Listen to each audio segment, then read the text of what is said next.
तो बच्चों इस वीडियो में डिस्कस करेंगे क्लास 8 के लिए प्रोवाइड किए गए डीओई की तरफ से mission mathematics question of the day की वर्कशीट को, जो कि 18 जुलाई 2025 डेट के लिए है, दोनों मीडियम में एक साथ। ठीक है, इससे पहले की वर्कशीट अपलोड है, कमेंट को देख लेना।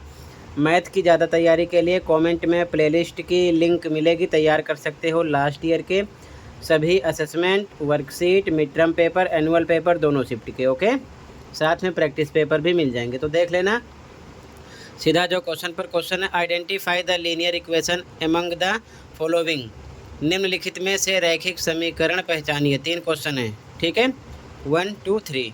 तो ध्यान से देखो, सबसे पहले समझो कि रैखिक समीकरण की पहचान यानी कि लीनियर इक्वेशन को कैसे आइडेंटिफाई करोगे। ओके, ध्यान से देखो सॉल्यूशन को, ठीक है। तो बच्चों क्वेश्चन को सॉल्व करने से पहले आपको समझना है कि जो लीनियर इक्वेशन होता है उसकी फॉर्म क्या होती है। जैसे कि रैखिक समीकरण जो होगा यानी लीनियर इक्वेशन, उसकी जो फॉर्म होती है यानी कि सामान्य रूप, वो होता है बच्चों ax + b = 0 के। इस फॉर्म में वो इक्वेशन होगा जहाँ a और b अचर हैं यानी कि कांस्टेंट हैं। अचर यानी कांस्टेंट का मतलब कोई सा भी नंबर 1 2 4 10 20 100 200 ये होते हैं, ठीक है। और एक चीज़ ध्यान रखना है, जहाँ चर को बोलते हैं वेरिएबल, जैसे कि x y z कुछ भी हो a b को छोड़कर, जैसे यहाँ पर x है, उनकी घात यानी कि पावर, घात को बोलते हैं पावर, 1 होनी चाहिए बस, 1 से ज़्यादा ना हो, ये चीज़ ध्यान में रखना। Example 8x + 5 = 3। तो यहाँ पर देखो 8 5 ये क्या हैं, a b की जगह हैं और ये अचर हैं।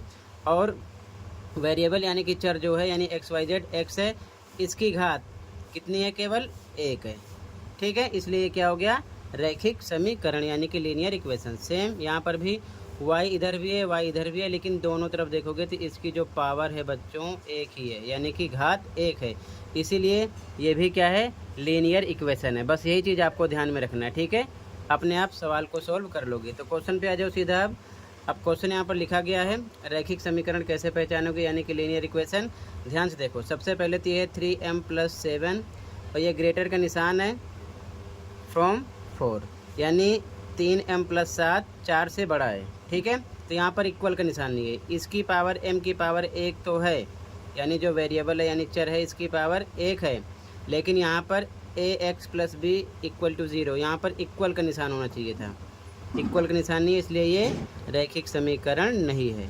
ऐसे क्रॉस कर दो या फिर लिख दो नहीं या फिर लिख दो नो, ठीक है, आपकी मर्जी है, ये नहीं है। अगला देखो, यहाँ पर सीधा सीधा पहचान लो, स्क्वायर आ गया। इधर तो m जो है यानी वेरिएबल है यानी कि चर है, इसकी पावर 1 है, लेकिन यहाँ पर कितनी है, 2 है, और 1 ही होनी चाहिए पावर। ये चीज़ ध्यान में रखना, जो वेरिएबल होंगे उनकी घात 1 होनी चाहिए, 1 से ज़्यादा नहीं। तो ये भी आपका नहीं है,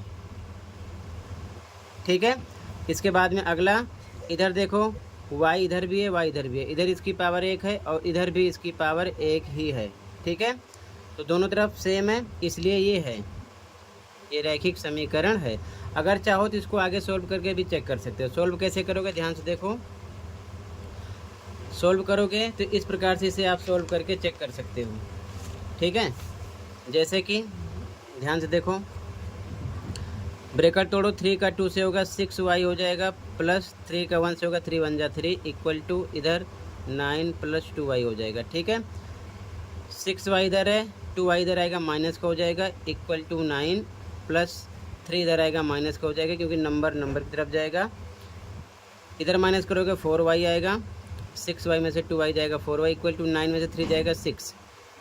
अब इसको आप 4y प्लस इधर आएगा 6, माइनस का हो जाएगा, प्लस 6 इधर आएगा, माइनस का हो जाएगा, = 0। अब यहाँ पर देख सकते हो ये आपका किस फॉर्म में हो गया, ax + b = 0 के फॉर्म में हो गया है, ठीक है ना। इसीलिए ये क्या है, रैखिक समीकरण है, ठीक है। अगर मान लो यहाँ पर y की वैल्यू पूछते, फिलहाल पूछा नहीं गया है, तो ये कैसे करते सोल्व, यहीं से आगे सोल्व कर लेते। 4y = 6, तो y = 6/4 हो जाता। सॉल्व करोगे 2 से, 2 3 6, 2 दूना 4, यानी y की वैल्यू मिल जाती 3/2, ठीक है। लेकिन ये पूछा नहीं गया है, बस आपको बताना है, इसे सॉल्व भी नहीं करना है, बस आपको बताना है कि कौन सा रैखिक समीकरण है, कौन सा नहीं है। तो पहला नहीं है, दूसरा नहीं है, तीसरा है, ठीक है। इसी प्रकार से आप इसकी पहचान करोगे। तो आई होप अच्छे से समझ में आया होगा। ये आपका आंसर हो गया। इसी के साथ ये वर्कशीट कंप्लीट है और आप समझने के लिए ये चीज़ लिख लेना, ठीक है। कहीं पर कोई डाउट है कमेंट कर सकते हो। मिलते हैं अगली वीडियो में। Thank you for watching and take care.